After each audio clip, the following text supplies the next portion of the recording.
Hello students. So, we are meeting again for continuing our discussion on quantitative techniques for managers in MBA second semester of your curriculum. I am Dr. Anurag Srivastava from Bora Institute of Management Sciences, and currently we are on the topic of project management. तो project management के बारे में हम लोग बात कर रहे हैं पिछले कुछ सेशंस से, और अलग अलग तरह के जो क्वेश्चंस हो सकते हैं।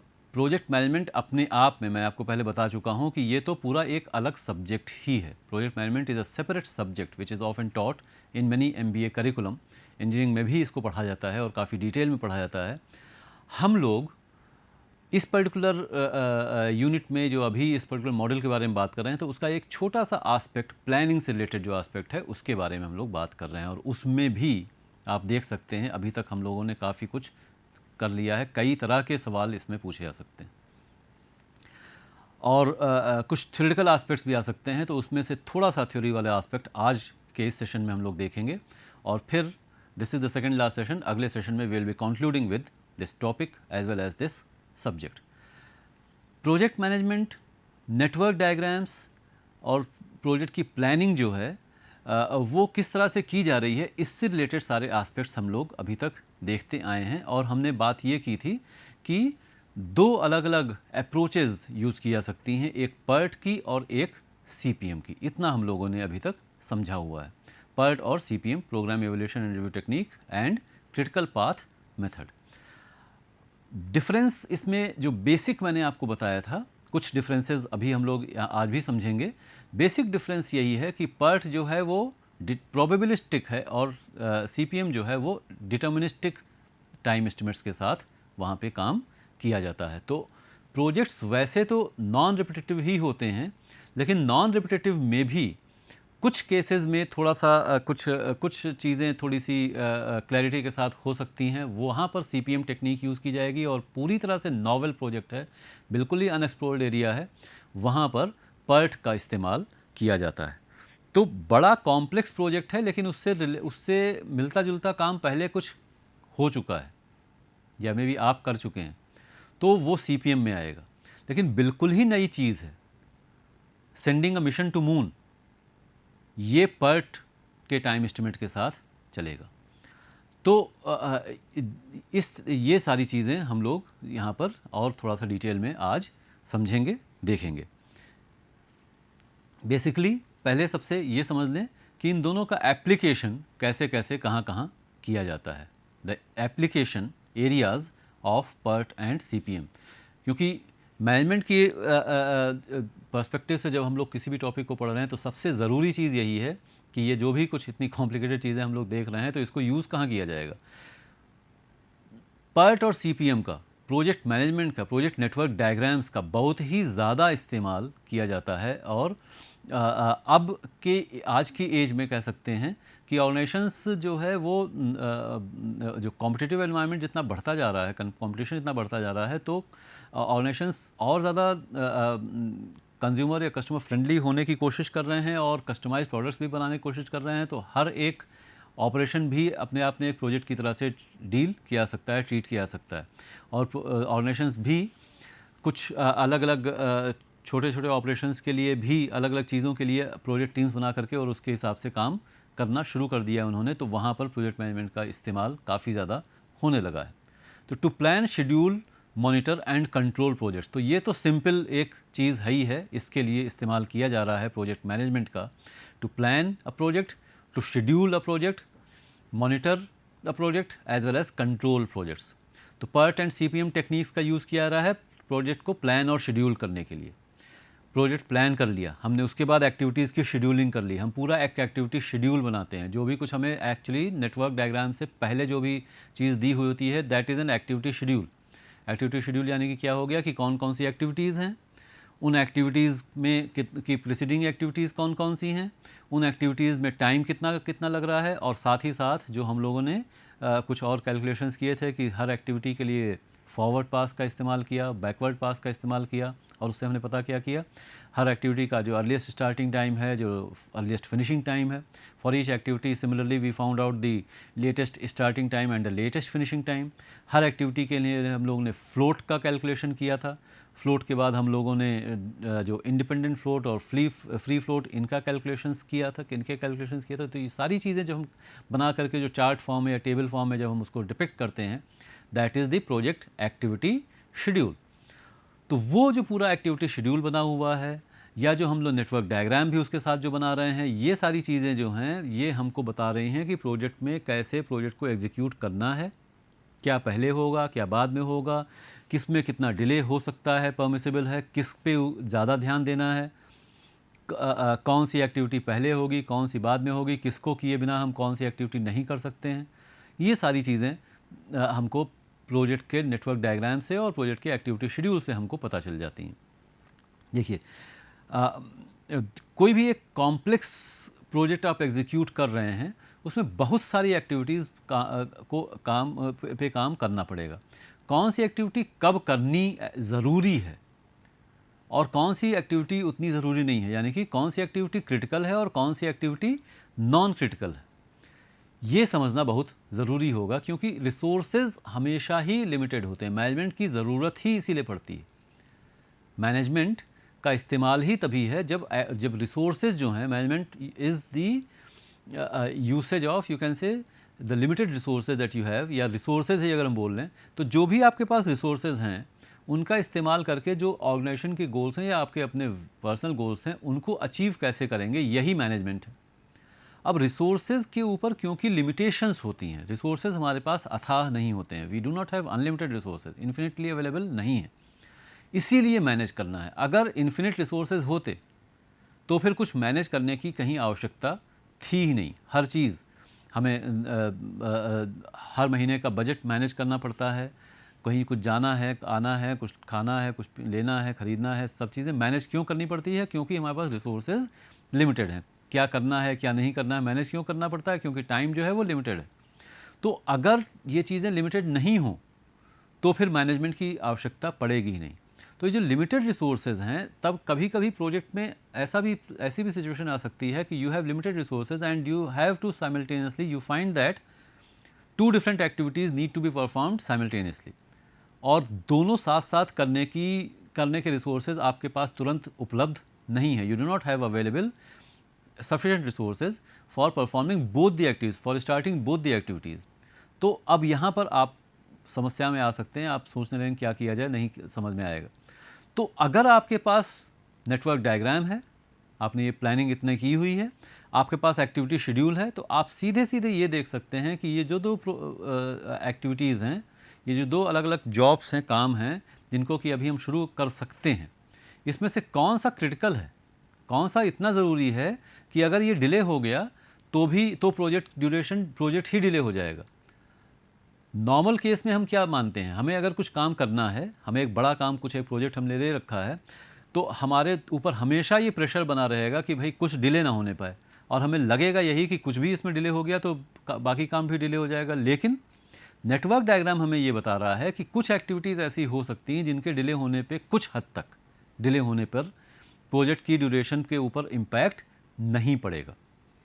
तो वो अगर हमें पता चल जाए और हमें ये मालूम पड़ गया कि ये जो दो एक्टिविटीज़ अभी हम आज ही शुरू कर सकते हैं, इसमें से एक एक्टिविटी ऐसी है जिसको कि हम 2-3 दिन बाद भी शुरू कर लें तो भी कोई दिक्कत नहीं होने वाली है ड्यूरेशन के हिसाब से, और एक एक्टिविटी ऐसी है लेकिन जो कि क्रिटिकल है, उसको तो शुरू करना ही करना है, तो उसको आप शुरू कर दीजिए, अब दूसरे वाले को थोड़ा सा आप वेट कर सकते हैं। This is the benefit of planning in this manner, planning in using a network diagram and activity schedule।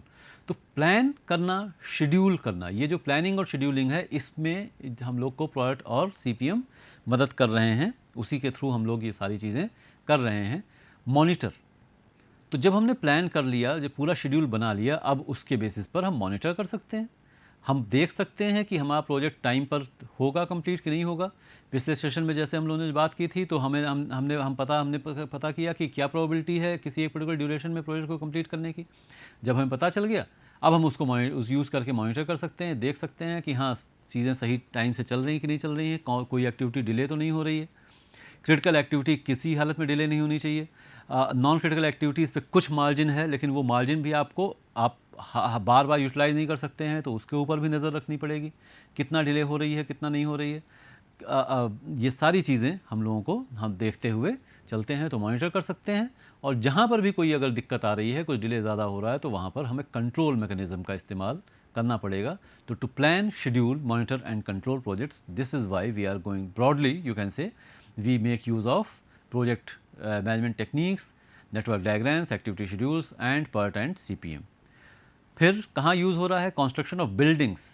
ये बड़े बड़े काम हैं, एक पूरी बड़ी एक बिल्डिंग बननी है, एक अपार्टमेंट बनने हैं, ब्रिजेस बनने हैं, फैक्ट्रीज़ बननी है, हाईवेज़ का कंस्ट्रक्शन है, स्टेडियम का कंस्ट्रक्शन है, इरिगेशन प्रोजेक्ट्स हैं, सीवरेज का प्रोजेक्ट है, मेट्रो रेल का कंस्ट्रक्शन है, ये भी हो गया, उत्तर प्रदेश में कई जगहों पर चल रहा है।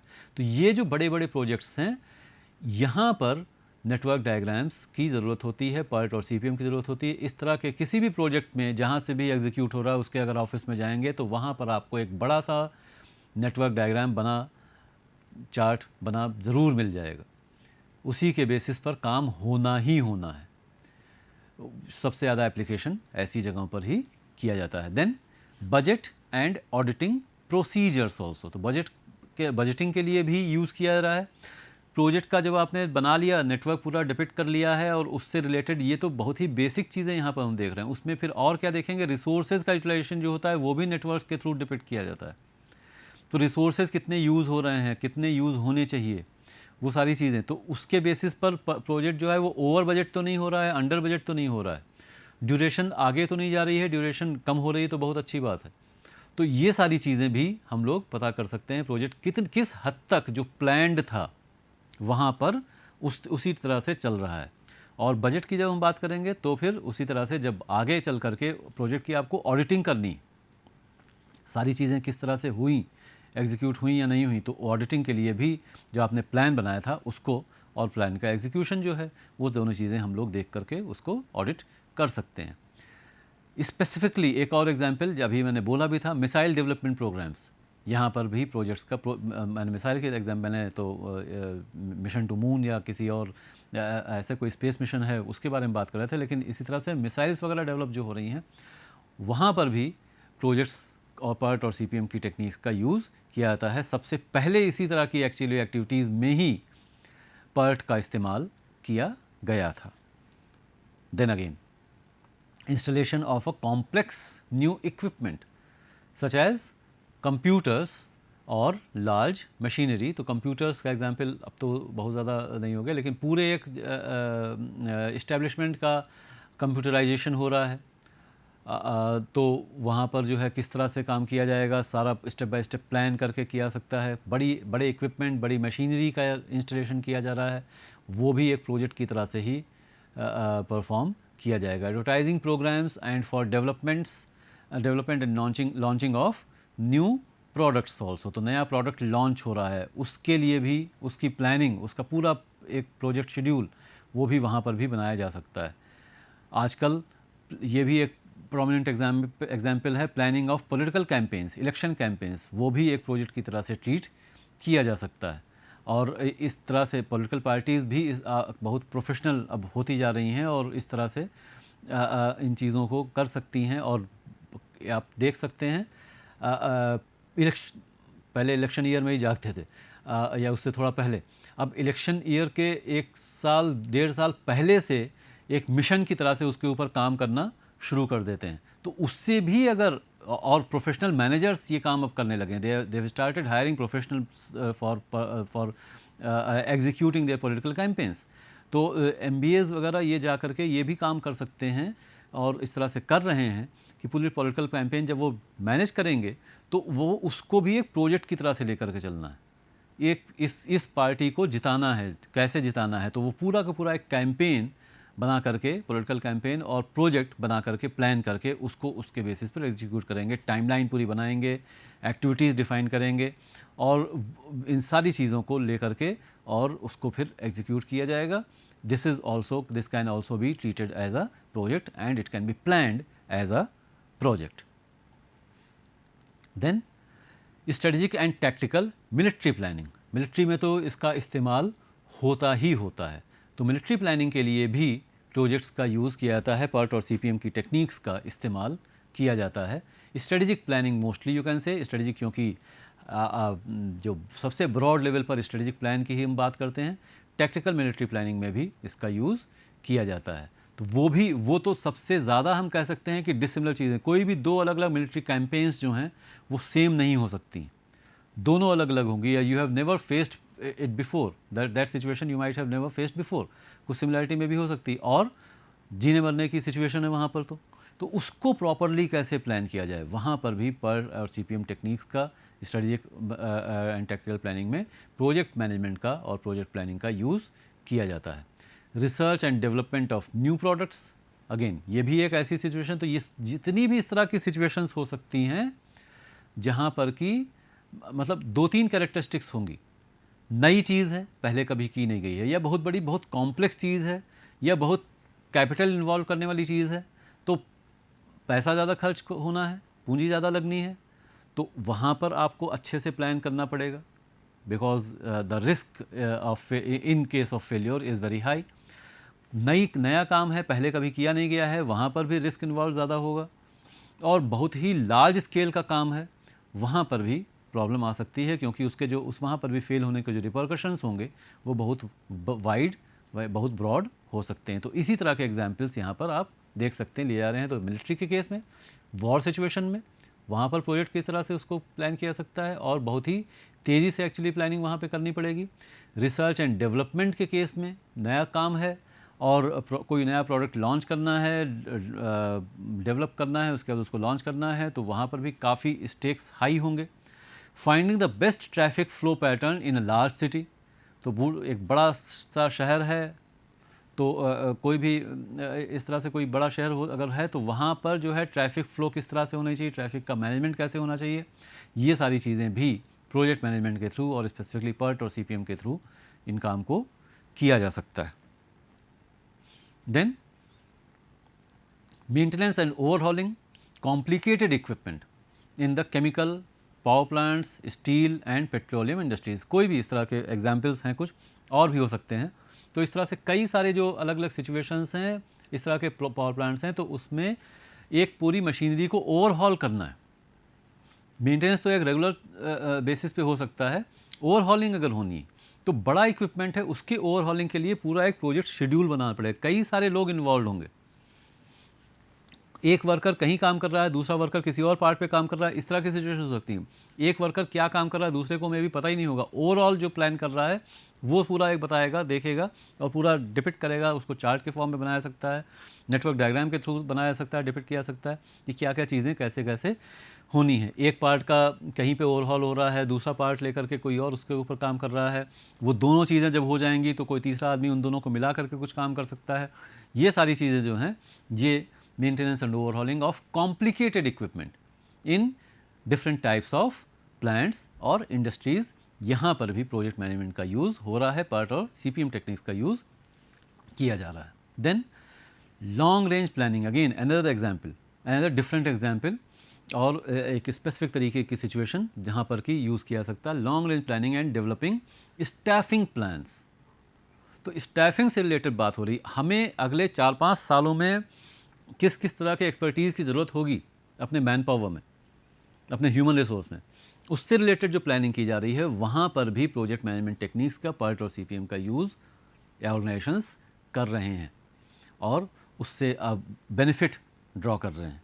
तो long range planning and developing of staffing plans, succession planning है, करियर प्लानिंग है एम्प्लॉयज़ की, इन सारी चीज़ों में भी इसका इस्तेमाल किया जा सकता है। ऑर्गेनाइजेशन ऑफ बिग कॉन्फ्रेंसेस, ये तो एक बहुत टिपिकल एग्जाम्पल है।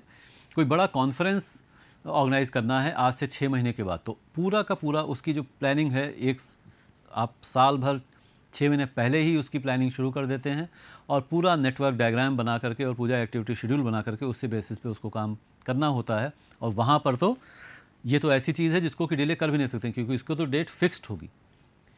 तो यहाँ पर भी PERT और CPM का इस्तेमाल किया जाता है। पब्लिक वर्क्स के तो एग्जाम्पल हम लोग अभी पहले भी देख रहे थे कि अगर कोई ब्रिज बनना है, कोई रोड बननी है, और ये सारी चीज़ें जो हैं, मेट्रो का प्रोजेक्ट है, इन सारी चीज़ों में तो यूज़ किया जाता है PERT और CPM का। Shifting of manufacturing plant from one particular site to another site. तो एक जगह से दूसरी जगह शिफ्ट करना है, ये कोई भी चीज़ किया जा रहा है, कोई इंडस्ट्री, कोई एक पर्टिकुलर फैक्ट्री शिफ्ट हो रही है, या कोई एक इस्टेब्लिशमेंट शिफ्ट हो रहा है, सर्विस इंडस्ट्री हो चाहे मैन्युफैक्चरिंग हो, इस तरह से जो भी अगर ऐसी चीज़ हो रही है वो उसको हम एक प्रोजेक्ट की तरह से ट्रीट कर सकते हैं। ये ज़्यादातर चीज़ें आप देख सकते हैं कि ऐसी चीज़ें हैं जो कि नॉन रूटीन चीज़ें हैं, और प्रोजेक्ट का इस्तेमाल वहीं पर ज़्यादातर किया ही जाता है। जो नॉन रूटीन चीज़ें हैं वहाँ पर कैसे हम लोग उसको काम करेंगे। आप कह सकते हैं कि कोई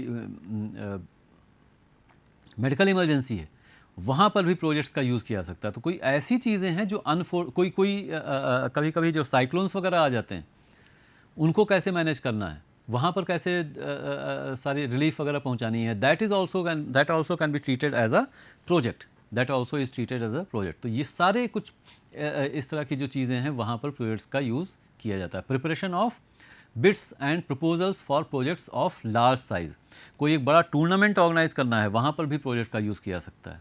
launching of space programs, space program की बात मैंने अभी आपको की ही थी, तो वहाँ पर भी that is also a specific example, a very good example you can से ऑफ प्रोजेक्ट्स। उनमें तो वहाँ पर प्रोजेक्ट मैनेजमेंट की टेक्निक का इस्तेमाल करना ही करना है, और वहाँ पर सारी चीज़ें एक्टिविटीज़ को उस तरह से प्लान आउट करते ही हैं और उनको एग्जीक्यूट करते हैं। तो these are certain examples of PERT and CPM applications. इसी डिस्कशन को थोड़ा सा और आगे बढ़ाते हुए एक जो इस पर चीज़ और आपसे पूछी जा सकती है वो ये है कि PERT और CPM में डिफरेंसेस क्या होते हैं, what are the basic differences. तो सबसे बेसिक बात तो मैं आपको पहले ही बता चुका हूँ कि PERT और CPM में क्या डिफरेंसेस हैं। PERT जो है वो प्रोबेबिलिस्टिक अप्रोच है और CPM जो है वो डिटर्मिनिस्टिक अप्रोच होती है। ये चीज़ तो हमको ध्यान में रखनी है। इसके अलावा क्या चीज़ें हैं या इससे रिलेटेड और क्या चीज़ें हैं, इन्हीं को और डिटेल में कैसे हम समझ सकते हैं। तो PERT is that technique of project management which is used to manage uncertain activities of any project. Time is not known. Not only time, resources का यूसेज भी हो सकता है, कितना रिसोर्स लग जाएगा इसमें भी थोड़ी सी अनसर्टेनिटी हो सकती है, उसको हम एक तरह से ट्रांसलेट कर सकते हैं टाइम के सेंस में। CPM is that technique of project management which is used to manage only certain activities of any project. Time is specifically known to you beforehand. तो ऐसा भी हो सकता है कि एक ही प्रोजेक्ट में भी दो अलग अलग तरह की एक्टिविटीज़ हैं। एक वो एक्टिविटीज़ हैं जिनको आप सर्टेनिटी के साथ कह सकते हैं कि इसमें इतना टाइम लगेगा, दूसरी वो एक्टिविटीज़ हो सकती हैं जहाँ पर टाइम नोन नहीं है। तो दोनों मिला करके भी इस तरह की भी सिचुएशन हो सकती है, और वहाँ पर आप एक में PERT और दूसरे में CPM टेक्निक का इस्तेमाल कर सकते हैं। Then PERT is event oriented technique, which means that network is constructed on the basis of event. CPM is activity oriented technique, which means that network is constructed on the basis of activities. तो एक किसी भी network में activities और events दोनों होते हैं, you should remember that. तो ये जो एरो है this is activity, and the node, जो नोड है that is those are events, these two are events. तो इवेंट और एक्टिविटी दोनों का इस्तेमाल होता ही है। तो CPM is activity oriented, activity orientation उसमें ज़्यादा है, और PERT जो है वो इवेंट ओरिएंटेशन उसमें ज़्यादा है। कौन सा इवेंट जो है वो कब हो रहा है कब नहीं हो रहा है इसके ऊपर ज़्यादा फोकस है PERT के केस में, एक्टिविटीज़ के ऊपर ज़्यादा फोकस है इन case of critical path method. ये बात हम लोग पहले कर ही चुके हैं। PERT is a probability model, it is probabilistic approach, and CPM is a deterministic model or it is having a deterministic approach. तो CPM में हमारे पास केवल एक सिंगल टाइम एस्टिमेट होता है। यहाँ पर डिटर्मिनिस्टिक मॉडल का मतलब है कि सिंगल टाइम दिया होता है यहाँ पर, और PERT के केस में हमारे पास 3 टाइम एस्टिमेट्स, 3 अलग अलग टाइम एस्टिमेट्स होते हैं, जिसके बेसिस पर फिर हम कैलकुलेट करते हैं एक सिंगल टाइम एस्टिमेट को। तो ये भी एक बेसिक डिफरेंस है PERT और CPM के बीच का। One is a single time estimate model और the deterministic model, the other is 3 time estimate model और the probabilistic model. Then PERT majorly focuses on time as meeting time target or estimation of percent completion is very important. तो PERT is focusing on time. PERT जो है वो time के ऊपर ज़्यादा focus कर रहा है कि कितना टाइम लगेगा. क्यों? टाइम जो टारगेट है उसको जब तक आप मीट आउट नहीं करेंगे तब तक आप ये नहीं कर सकते कि प्रोजेक्ट को कैसे कंप्लीट किया जाएगा, टाइम पे कंप्लीट होगा कि नहीं होगा. ये तो ऑब्वियस सी बात है ये, लेकिन टाइम के ऊपर इसलिए भी फोकस है क्योंकि यहाँ पर प्रोबेबिलिटी इन्वॉल्व है. तो यहाँ आप श्योर नहीं हैं कि यहाँ पर या कह सकते हैं कि जो सर्टेनिटी का लेवल है वो कम है as in case of CPM as compared to CPM, कि वो एक्टिविटी टाइम से पूरी हो ही जाएगी कि नहीं हो जाएगी, क्योंकि उसमें कम टाइम भी लग सकता है, ज़्यादा भी लग सकता है और उसके प्रोबेबिलिटीज़ वहाँ पर इन्वॉल्व हैं. तो it is focusing on time as meeting time target और estimation of percent completion is more important. CPM majorly focuses on time cost trade off as the minimising of cost is important. तो ये एक और difference हो गया. And then PERT is appropriate for high precision time estimation. High precision time estimation की ज़रूरत वहाँ पर पड़ती है. And CPM is appropriate for reasonable time estimation. तो ये भी एक डिफरेंस PERT और CPM में होता है. तो ये बेसिक डिफरेंसेस हैं, बेसिक एप्लीकेशंस हैं PERT और CPM के और नेटवर्क डायग्राम्स और प्रोजेक्ट्स के, जो कि आज हम लोगों ने कवर किए हैं इस सेशन में. इसके बाद एक सेशन और जो हम लोग लेंगे उसमें हम लोग ये बात करेंगे कि किस तरीके से कोई एक प्रोजेक्ट है और उसको अगर जल्दी ख़त्म करना है तो उसको हम क्रैश कैसे करेंगे या उसके ड्यूरेशन को रिड्यूस कैसे करेंगे. We will have a discussion on this particular aspect of a project in the next session. Thank you.